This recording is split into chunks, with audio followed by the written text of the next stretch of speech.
So I've never done this before. I'm gonna just read some of my stories. I don't know. Yeah, that's all there is to it. And yeah, it's just, mental health matters. Alright. Journey through white heat. I'm suffocating inside myself, obsessively focusing on the constellation of infinitesimal specks swarming my vision, the quivering numbness slithering up my arm, the sudden swelling of my tongue, the arrhythmic melody of my heart. Each episode's a unique reimagining of the last, as if the root energy of this disorder has learned to adapt and evade every solution that, in the past, has offered me relief. No transcendental meditation, no grounding techniques, no pressure point therapy can alleviate the sensation of imminent chaos that not only negates the interludes of comfortable stability between attacks, but ultimately confirms the fear that I'm never going to overcome this. Should I snatch the lavender handkerchief from my pocket and wave it above my head? This is it, I think. This is all I got. Inhaling the acridly floral perfumes of the two bridesmaids nestled on either side of me, gaunt, middle-aged women I've never met before today, I bring the lukewarm bottle of Heineken to my lips and pretend to take a drink. I reach between my thighs and touch the moisture from the bottle's condensation, convincing myself that I'm not incontinent. Even if I have pissed the polyester pants of my three-piece tuxedo, I'm pretty sure the amalgam of odors circulating the limousine will obscure the smell. As I feign to inhale the joint when it's my turn in the rotation, gagging on an empty breath until it seems appropriate to exhale, I look toward the other end of the limo at how Sam and his older brother, Jeff, are laughing and trading playful punches. The only reason I had agreed to be a groomsman in Sam's wedding was because my mother forwarded me the invite on Facebook and guilted me into going. Attached to the invitation was a grainy Polaroid of Sam and I playing Sega Genesis on the floor of my old bedroom, the foreground littered with empty bags of Cool Ranch Doritos and 2 liters of Mountain Dew. Regardless of how earnestly I tried to conjure some swell of sentimental warmth and remembrance from that photo, going on YouTube and watching simulations of Joe Montana football and Altered Beast, I wasn't able to align myself with that friend, that room, that world. When the bridesmaid to my left reaches behind me to adjust an ornamental flower nested in the other woman's hair, her exposed thigh pressing against my tremulous leg, I notice a shadowy patch of stubble on her armpit. While her arms extended, still struggling to refasten the flower, I resist the urge to dry heave as I stare at the flecks of deodorant adhered to her skin. "Your makeup looks nice," I say to the woman on my left, whose armpit's in my face. "Are you serious?" She stops fidgeting with the flowers and turns to me. "I look hideous." "We all look hideous," the other woman says, "but wouldn't be so bad if the air conditioner was working. I can literally feel the makeup running down my face. It's fucking disgusting." I'm doing my best to pretend that I'm a person, laughing when they laugh, smiling when they smile, nodding my head when it seems like someone said something interesting. While Sam's bride's complaining to the bridesmaids about how the priest had purposefully mispronounced her last name, I take out my phone and search depersonalization. 1. Feelings that you're an outside observer of your thoughts, feelings, your body, or parts of your body. For example, as if you were floating in air above yourself. Check. Number 2. Feeling like you're not in control of your speech or movements. Yeah. Number 3. Emotional or physical numbness of your senses to the world around you. Sadly so. Number 4. A sense that your memories lack emotion and that they may or may not be your own. Okay. I've read unguarded testimonials and watched heartfelt confessional videos on anxiety and depersonalization, and have been assured that this disorder is fairly common. Millions of people suffer from these symptoms on a daily basis and refuse to let it overtake their lives. But I'm not as strong as these suffering strangers. What I'm experiencing is different. Maybe my brain's been slowly bleeding ever since these first symptoms of disconnection in the 7th grade, when my mother had to pick me up from school after I freaked out during an algebra test. Maybe years of abusing barbiturates have resulted in an irreversible misfiring between my frayed synapses. Maybe a strand of my father's faulty DNA is to blame. Maybe, according to Jakey Boy 217, the path to wellness begins with acceptance. Sam's wife, fucking Bethany, Bridget, directs the driver to a secluded location where the wedding party will take pictures. I awkwardly insert myself into each shot, silently suffering in this humid Midwestern heat, nauseous and pale-faced, mummified inside my tuxedo. The photographer encourages me to smile and make ridiculous faces, move in closer and throw my arm around Sam's shoulder, lunge for the artificial bouquet as it lingers dreamily in the stale air.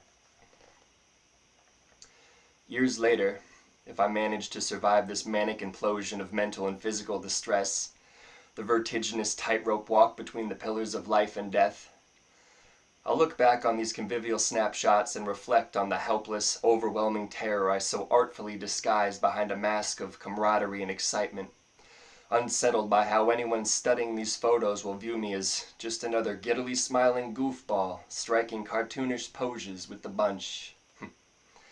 Why isn't my genuine self the one I so desperately attempt to imitate? I want to read that again. Why isn't my genuine self the one I so desperately attempt to imitate?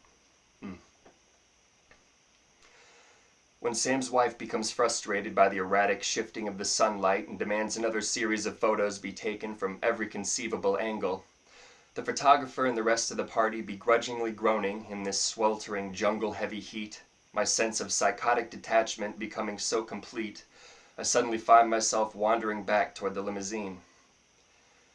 Look out the window and convince yourself that the fields are familiar. Remember the time you were lost in a brittle labyrinth of corn and wheat, and how Sam whistled until you found your way home. Turn and watch Sam and the rest of the party file back into the limo. Are they as uncomfortable as you? Is everyone here experiencing a similar level of anxiety but are just better at hiding it? Why does everyone appear so strong and you so weak? No one seems to notice that you left. Am I even here, I think? Holding my hand in front of my face and feeling like it doesn't belong to me? Like I'm a helpless spectator inhabiting this pale alien skin, the unwilling subject of my own twisted Truman Show? The bridesmaid with the bristly underarm abruptly stands up and stumbles down the aisle, drunkenly tripping over a cooler and collapsing into Jeff's lap. I'm the only one who laughs. I quickly avert my eyes and take out my phone. Act like someone's just called. Nod in response to the imagined voice on the other end. Say things like, "Yeah, we're having a good time," and "I think we'll be there soon." I hold the phone to my ear until I feel like a fucking fool, then mumble goodbye and slide the phone back into my pocket and clumsily unbutton my vest. Acknowledge the acidic, effervescent foam forming in your mouth. Although I'm worried that someone's going to look over and notice the color flooding from my face, how I'm compulsively gripping my left arm, part of me wishes that someone would notice, that Sam or his brother will somehow subtly show me that they empathize with this aggressive disconnect and will calmly inform the driver to take me to the nearest hospital. Is my insurance even accepted out of state? I sense that Sam's been eyeing the seat vacated by the bridesmaid and is eager to come over and begin the ritual of reminiscence. Don't accept another phony phone call. It's awkward enough that I've hardly said 2 words to him since I arrived. Other than, "How's it going?" and "Congratulations, man." I've been a mute, melancholy goon. So sad. The sound in the limo slips into an unnerving silence as Sam grabs a beer from the cooler and sits beside me. Everyone turns and looks our way. Smile, nod, shake Sam's extended hand. I'm glad you came, he says, lowering his eyes as he shyly peels the label off the dewy bottle. I hope you don't think it's weird that I asked your mother to forward you that invitation. No, no, I hear myself say, the single syllables rolling around my swollen tongue. I'm just not on Facebook that much. Otherwise, I would have sent you a friend request or something. Oh, it's all good, he says. I'm sure you keep pretty busy in the city. I nod and strain to mumble. The city is pretty good. I guess I like it there. Fool. I'm afraid that Sam might mistake my awkward aloofness for superiority. That because I've been living in Chicago for the past 15 years, I think I'm somehow better than him. Too impossibly cool and cultured for a rural hillbilly wedding. This self-consciousness is fucking killing me. Are you still rapping? He asks. I remember you used to be pretty good with words. Sometimes, I say. I put out a mixtape a while back, but it's not pretty good. What do you mean, not pretty good? I don't know what the fuck I'm saying anymore. What was it called? Paradoxical Relaxation Techniques. That sounds interesting. You should send me a link. I take out my phone and notice that the website listing symptoms of depersonalization is still pulled up. Sam glances at the screen and I quickly close the tab. The blood from the hangnail I've been compulsively picking is dripping down my finger. Sam offers me his lavender pocket square, but I dumbly begin sucking the wound, while with my other hand I cue up the website where I'd posted my mixtape. 20 plays in 7 months. Sam patiently finishes his beer. I don't have your number, I say, to send it to you. Oh, that's right, Sam sighs and shakes his head. Damn, it has been a long time. I hesitantly hand him my phone, and he types in his number and saves it under Sam H. I have another friend named Sam whose contact info came up first, and I wonder if he's hurt by this. It has been a long time. I assume that Sam regrets inviting me to be his groomsman. Hey, let's put it on now, he says. There's a Bluetooth link to the speaker. Fuck no, I say, aware that the current playlist has been dominated by country pop songs and saccharine 80s anthems. My stuff's not good anyway, man. No one's here to be into it. What? No way, he says, and begins to stand up. I bet it's awesome. I grab the tail of his sweat-soaked tuxedo jacket and pull him back down. Please don't, I whisper. I really don't want anyone to hear it. Sam stares at me and for the first time seems to sense that something is wrong. Reflected in his eyes is the image of myself that I've been trying desperately to deny. This thinly veiled psychotic freakout I fear has finally reached its zenith, is moments away from throwing my body into this twisted mouth-foaming tantrum. Except the dark circles enclosing my dim vision. The limo is now consumed by a gauzy bleach-white light. Open your eyes and forget where you are. Realize that Sam and the rest of the party are hovering over you. Faces slowly bleeding into focus as you begin to accept your surroundings. You recognize the melody from Don't Stop Believin' playing over the speakers, the sound oscillating erratically for a few seconds before settling beneath a chorus of concerned whispers. Still with me? Is he alright? I thought he fucking died. It looks like he's breathing. Oh, you shouldn't have invited him, man. He's fine, he's probably just overheated. Feel the weight of something cold pressed against your forehead. Hold on to the feeling, I moan, testing to see if I still have a voice. He's singing the fucking song, Jeff laughs. As I stare up at the confetti-glittered ceiling of the limousine, fiery strands of sunlight flashing color off the glossy flakes, I think back to one of the last times I remember seeing Sam. Sitting Indian style around Sam's new Sega Dreamcast, waiting for our turn to play Soul Calibur, were Mark Clouser, Gerald Conway, and Danny Hammer. I don't remember exactly how or why it happened, but I somehow ended up pinned to the ground while Mark, Danny, and Gerald began smearing Sam's mother's makeup on my face. My eyes burned from the roughly brushed mascara. I could taste the sweet grease of the lipstick as it scraped across my front teeth. Eventually, I quit resisting and let them dab chalky clouds of foundation on my nose and forehead, fan circular plots of blush on my pudgy cheeks. By the time they were finished, it felt like my face was on fire, crimson blotches and hives forming beneath this viscous, clownish veneer. Sam's mother came into the room and started laughing, inky tears in her eyes as she quickly grabbed a camera and proceeded to take pictures. Sam finally abandoned his controller, which Gerald swiftly took up, and moved Mark and Danny off my chest. Even at 11 years old, Sam cut an imposing figure, and if Mark or Danny had any thought to challenge him, they sure didn't show it. Sam's mother quietly collected her scattered cosmetics and fled down the hall. I rushed into the bathroom to wash off the irritating layers of makeup, but once I saw myself in the mirror, despite how freakishly mangled I appeared, I remember really liking it.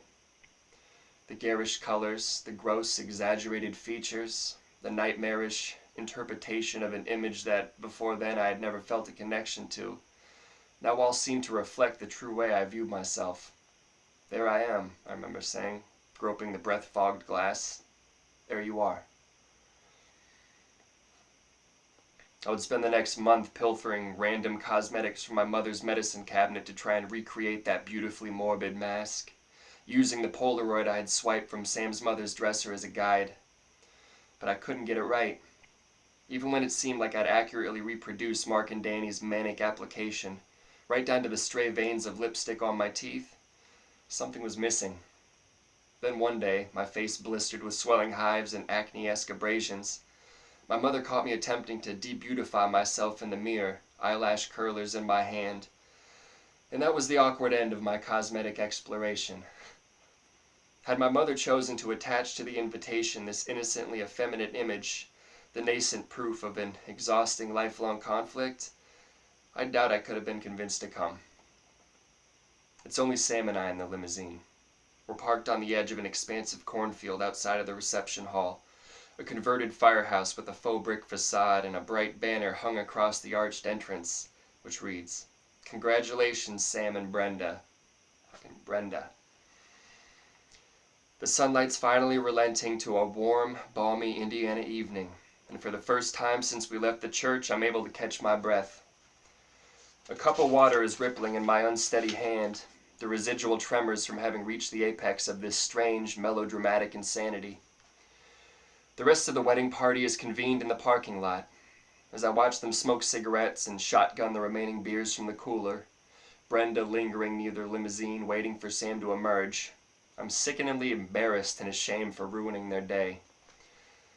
I look over and see Sam cradling the ice-filled bag that had helped cool my forehead, his lavender handkerchief wrapped around it like a little pillowcase. We haven't spoken since I regained consciousness. He and Jeff had hoisted me back up onto my seat and frantically fanned my face with programs from the ceremony. I vaguely recall one of the bridesmaids running her skeletal fingers through my hair, gently whispering into my ear that everything was going to be all right. Don't take this the wrong way, I say, but why the hell did you invite me, man?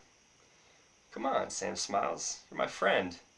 Just because we haven't really kept in touch much over the years, that doesn't mean I still don't consider you a close part of my family. I mean, I have some buddies I get together with on the weekends or whatever, but, it's just not the same. Yeah, but what about Mark and Danny? What about Gerald? Those guys are fucking assholes, he sneers. I ditched them before high school. On Sam's broad, perspiring shoulder is a blotch of makeup from where his wife had rested her cheek during the ride from the church. I imagine burying my face in the damp fabric of his jacket and absorbing the chalky residue onto my skin. Emanating from our seats is the bridesmaid's bitter potpourri, an offensive odor that makes me feel both nauseous and nostalgic. I'm really sorry I fucked everything up, man. You didn't fuck anything up, he says. You should have seen me the other day when we were signing our marriage licenses. Shit, I thought I was gonna pass out with the pen in my hand. He lowers his head and smiles. I had to grip the damn table so my legs wouldn't give out. He cues up my mixtape on the speakers and we share a beer and listen to a few tracks. He says his favorite's a song called Dreamcast. I tell him that it's my favorite too. I'll probably have to head back out there in a minute, he says, nodding toward his wife as she passes around the parking lot. But feel free to hang out in here, man, as long as you want. Just want you to be comfortable. Thanks, man, I say and shake his hand. I really appreciate it. I stare out the window at the golden waves of corn, the entire field rippling in unison when a warm breeze blows through. As I envision myself wandering within that ceaseless maze of earth and grain, the fading sun threatening to blind my path home, confronted with the panic of the impending night, I sit and listen as Sam begins whistling a soft melody underneath his breath. So that's the story. If you're still here, I can't tell you how much I appreciate you having listened to all that. And if there's, if you like it, I'll certainly be doing more. There's more stories in the book, and I don't know, just more fucking time to share. So, I'm here for anything. Otherwise, too, fuck this, reading stories. Like, if you just want to reach out to me and just talk, I'd love to listen. I'm certainly, I'm certainly here for you. Yeah. Otherwise, just be well.